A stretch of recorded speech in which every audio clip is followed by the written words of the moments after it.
Nous fêtons les 10 ans de pontificat du pape François. Dans la communauté du Chemin Neuf et dans le réseau Net for God en particulier, qui prie pour l'unité et la réconciliation, nous avons été largement inspirés par le pape ces 10 dernières années. Alors voilà une petite rétrospective des grands thèmes qui nous ont inspirés. Alors vous pourrez retrouver les films que je vais évoquer dans une playlist qui est dans la description de cette vidéo. Alors le premier thème, évidemment, c'est l'unité des chrétiens, l'œcuménisme. Dès 2013, nous avons été saisis par l'ouverture qu'apportait le pape François, notamment dans sa relation avec les églises évangéliques et pentecôtistes. Il y a des amitiés très profondes et anciennes depuis l'Argentine que le pape François a entretenues, a continué à développer. Alors cette amitié avec les évangéliques et les pentecôtistes, eh bien, nous l'avons mis au centre de plusieurs de nos films, notamment Le miracle de l'unité a déjà commencé, et puis ensuite La fraternité retrouvée. Alors cette ouverture aux églises évangéliques pentecôtistes eh bien, nous ouvre sur un deuxième sujet qui est l'ouverture à l'Esprit Saint, à ce courant de grâce de l'Esprit Saint, à travers le renouveau charismatique, qui est aussi un des piliers de la spiritualité du Chemin Neuf. En 2017, nous étions à Rome pour la Pentecôte, pour les 50 ans du renouveau charismatique catholique.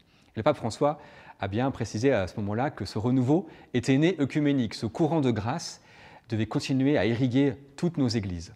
Ensuite, un autre thème central pour nous, c'est la spiritualité ignatienne. Le pape François est jésuite, le fondateur de la communauté du Chemin Neuf est jésuite. Nous avons en commun cette spiritualité. Alors cette spiritualité qui est de mettre Dieu à la première place, de chercher Dieu en toutes choses, d'ordonner sa vie à la suite de Dieu, le discernement.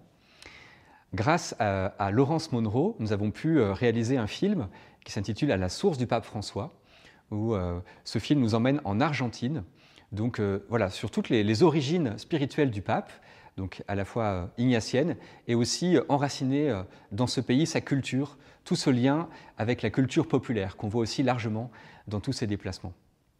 Et puis enfin, bien sûr, le pape François, c'est le pape de l'engagement dans le monde, de l'ouverture au monde, et nous invite à nous saisir de ce thème. Alors l'écologie intégrale, avec l'encyclique Laudato Si en 2015, ça nous a inspiré pour plusieurs films, notamment Laudato Si en terre d'Afrique. Nous sommes allés au Bénin pour voir comment des chrétiens là-bas ont été innovants dans ce domaine.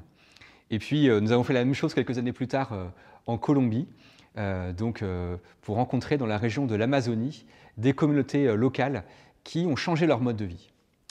Alors tout cela nous a inspiré aussi largement à travers les rencontres des jeunes avec le pape, les jeunes de la fraternité politique du Chemin Neuf, qui ont rencontré le pape à 2 reprises.